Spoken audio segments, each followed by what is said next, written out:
Hey everyone, welcome back to JP's Budget Collecting and our weekly look back at the hot comics from 6 months ago. This week we're looking back at the hot comics from July 28th, 2023, and I'm recording this on January 25th, 2024. As always, I give you those dates so you know when this information is actually relevant, because as you'll see as we go through these books, the market is always moving and changing. As always, we're also looking back at the CBSI Hot Top 10 and the Comic Tom Key Collector Hottest Trending Comics of the Week.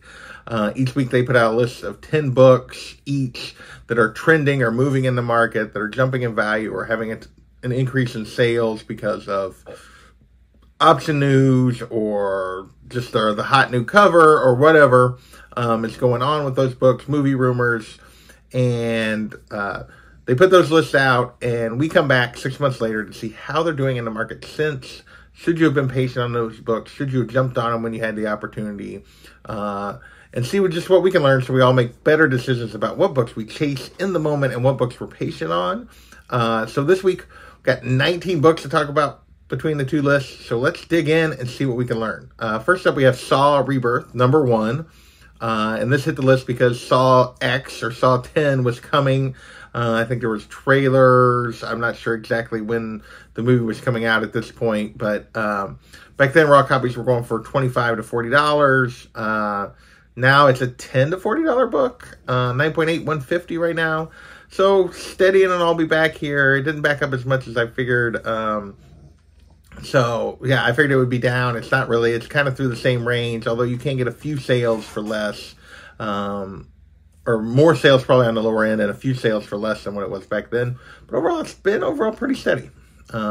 Next, we have Invincible, number 1. Basically, we got trailer for season 2 of the animated series, so that was what was causing this to hit the list. Raw copies were going up for $875 back then. 9.8 hitting $3,500. Neither of these numbers were up a ton from what it had been, but they were increase in sales, a little bit of bump in value. And now it's a $500 to $1,000 book raw. 9.8, $3,500 still. So this is definitely steady and worth it. This book has been right in the same range it was back then. And yeah, it's going to cost you the same amount. So even with, I think at this point season 2 has come out. I haven't watched season 2 yet. I need to. Yeah, it's still going for right in these same values. Next, we have Futurama Comics, number 1 from 2000, and this hit the list because the show was coming back to Hulu, so we were going to get new episodes. Futurama was back. Back then, raw copies were going for $40, 9.8 going for $400. Now it's a $40 to $150 book raw, so up and kind of straight cash on the raw side, but a $270 to $350 book on the 9.8 side, so kind of a down and almost a trap on the 9.8 side. So between the two, we're going to kind of say steady and worth it. I mean, you could argue that neither one is actually steady and worth it. But for classifying the book as a whole, slabs seem to have taken a step back. Raw copies seem to have taken a step forward. So overall, yeah, if you bought in, you're probably doing okay either way. And maybe even gained a little bit if you bought raw. So next, we have Biker Mice from Mars, number 1, and basically we got a San Diego Comic-Con announcement that the new series was coming. Ryan Reynolds is involved, so that was causing us to hit the list like for the second or third time over the last year or something by this point. I think it hits the list again a couple times between then and now, but $20 back then, 9.8, $270. Now it's a $5 to $40 book, with most of the sales on that lower end, but still a few sales, 25, 30, 35, 40. But most of the sales are 15, 20-ish kind of range. 9.8, $250, so just a slight step back there. Overall, we're going to call this steady, and then I'll be back. As most of the sales are raw sales, most of the sales are around that $20 range, that 20 to 25, with a few sales kind of higher and lower. So we'll call this a steady, and I'll be back. But yeah, another book. So far, our first 4 books have all been pretty steady and held value right around what they were. So if you bought in, you didn't do too bad. If you were patient, you did okay too. Next, we have Transformers number 1, the SDCC Ashcan variant. Basically, the second week in a row this was hitting the list. Back then, raw copies were 70, which actually was a slight step down from the 80 last week when we talked about it. So the book had kind of taken a little bit week post San Diego Comic-Con. As more of them were hitting the market, it taken a slight step back, but now it's an $80 to $160 book, 9.8, $225 to $300. So overall, this is an up in a straight cash book, as people really like this cover, I guess, because it's kind of got the Marty McFly nostalgia going on here, as well as the Transformers. So people are continuing to chase this book and pay big money for it. All right, with that, we're going to keep moving here. More San Diego Comic-Con stuff. We got Save Now, #2, the Bad Idea San Diego Comic-Con exclusive. And this thing was going for $200 out the gate raw. And I said back then, if you're still chasing Bad Idea stuff, thinking it's going to hold big value, I couldn't help you anymore, because at least there's been a lot fewer Bad Idea books on these lists in the last year or so compared to the previous year, 2 years. This now is a $25 to $75 book. Was $200, now it's $25 to $75. So yeah, that's a dumpster fire, just like I predicted. It's actually held value a little better than I would have expected, even with a couple sales still going up towards $75. But yeah, these Bad Idea books have not, almost never, other than the very, very first one, have not held anywhere close to the initial chase value that people have paid for them. They just never have. Next, we have Captain America 750, the Joe Quesada San Diego Comic-Con panel variant. So you could only get this at the panel, at least that was my understanding at the time. Back then, this was going for $150 raw.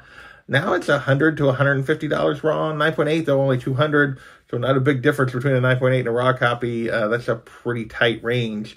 So we're still going to call this a down, and I'll be back. But this one's held pretty well. It's still going for pretty big money, which is a really good performance by a con variant like this.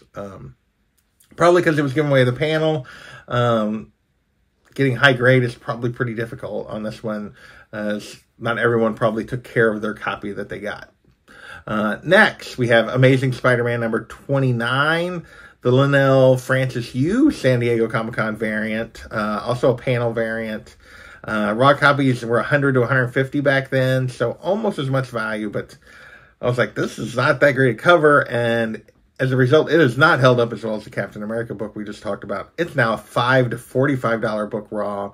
Only one 9.8 sale. It went for $60. Yeah, this is a dumpster fire.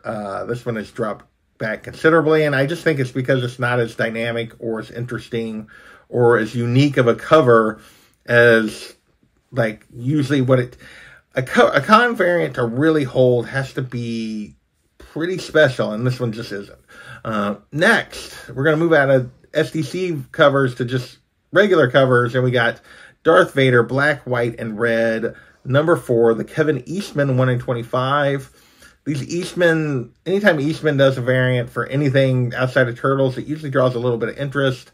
This Vader one was no different, but it was a 1 in 25 going for $40 to $50 back then, which usually means a trap, and that's exactly, it usually means it's going to end up right around ratio. That's exactly what happened. It's now a $20 to $30 book, down in a trap, just like you would expect for a 1 in 25 that only got right to double ratio. That's usually going to mean it's going to end up right around ratio. Next, we have Incredible Hulk #2, the Linnell Francis Yu 1 in 25, so another cover by that artist. This one was going for $50, so it's basically the high end of what that Vader one was. And it's doing a little better. It's $20 to $40, but most of the sales are in the $20 to $30 range. 9.8 here, only $75. So this one's also going to be called a trap. It's just backed up considerably. There are a few sales in that $30 to $40 range, but most part, same thing, right around ratio to slightly above.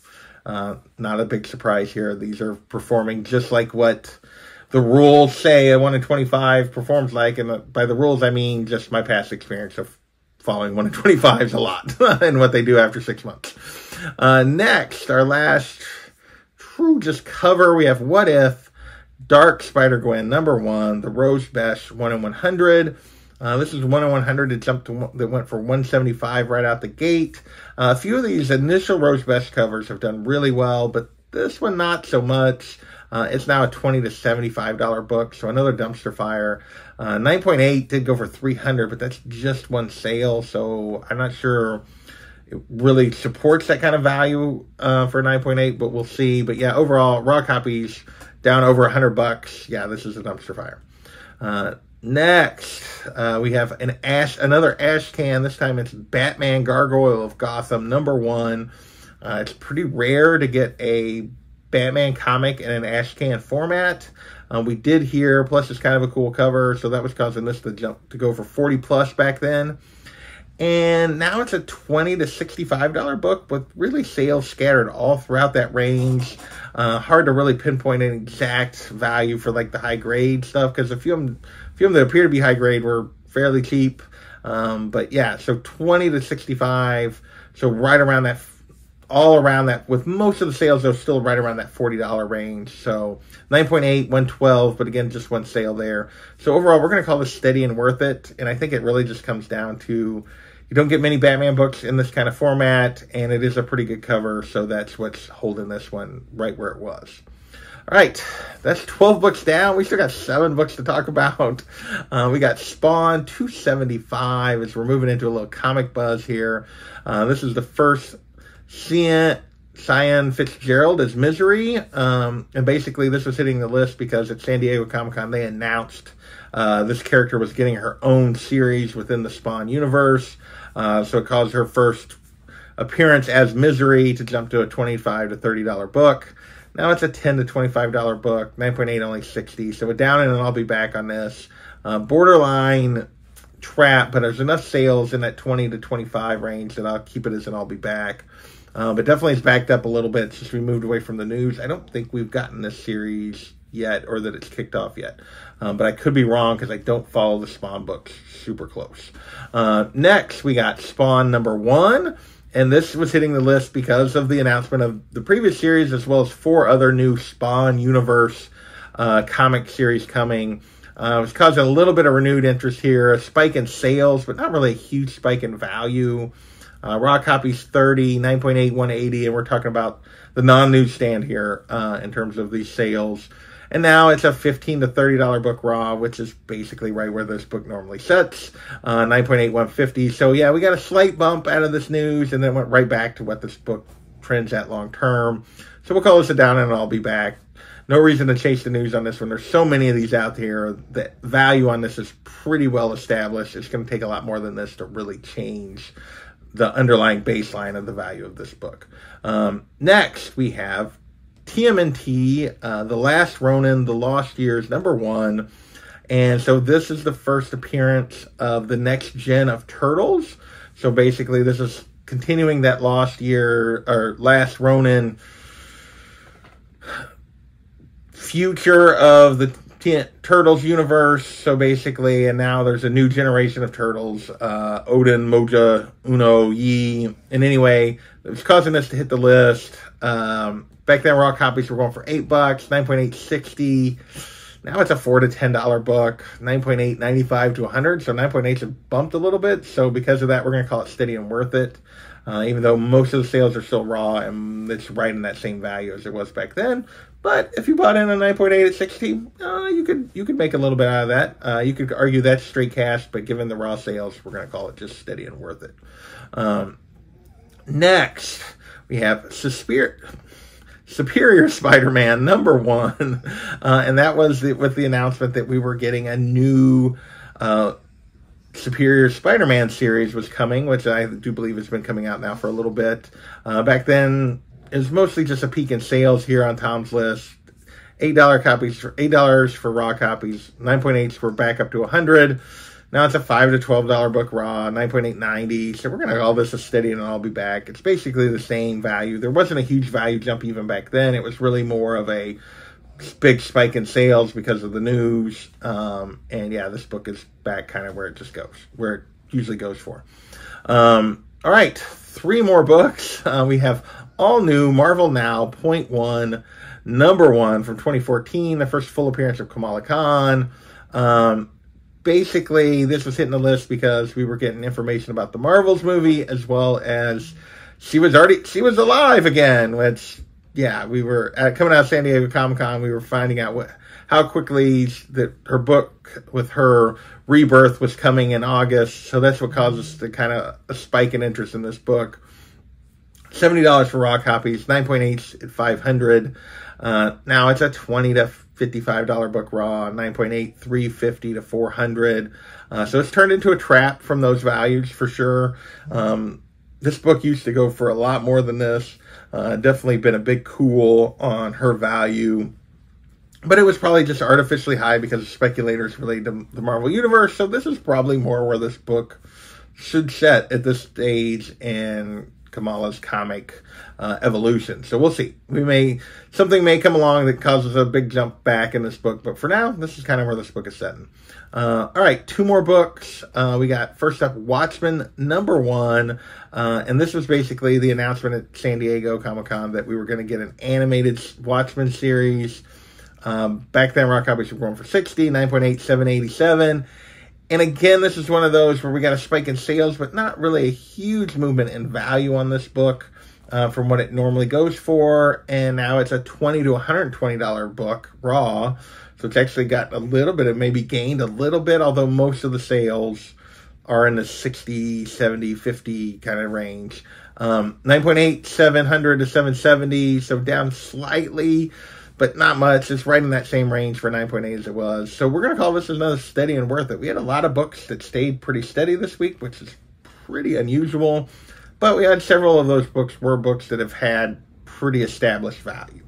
And then last but not least, we have Daredevil #11, the first appearance of the Muse. And this was basically hitting the list because it was rumored that the Muse was going to be the villain for the first half of Daredevil Born Again. Since then, there's been a bunch of rewrites and everything else. But back then, it was going for $20 to $30, 9.8, $125. And we just got recent news that, yes, the Muse is probably, or I guess recent rumors again, nothing confirmed that the Muse was going to be the villain. So that basically has caused this book to jump again and jump higher than it even did back then. $20 to $50 for raw copy right now. 9.8, $160 to $200. I will say in the in-between time, it had kind of taken a slight step back. But yeah, it's jumped higher now. And yeah, so this is an up and straight cash. If you bought it then and were trying to sell it now, you could definitely do pretty well. I will say these rumors and stuff here lately have been, the highest peak will probably be Confirmation, but these have been pretty high peaks. If you invested in this book, they're usually higher peaks than we're getting anymore, even when the show comes out. So that is this week's list. Those are the 19 books. Once again, we're recording upstairs because life. But I want to thank you guys for watching, and we will catch you next time. Later.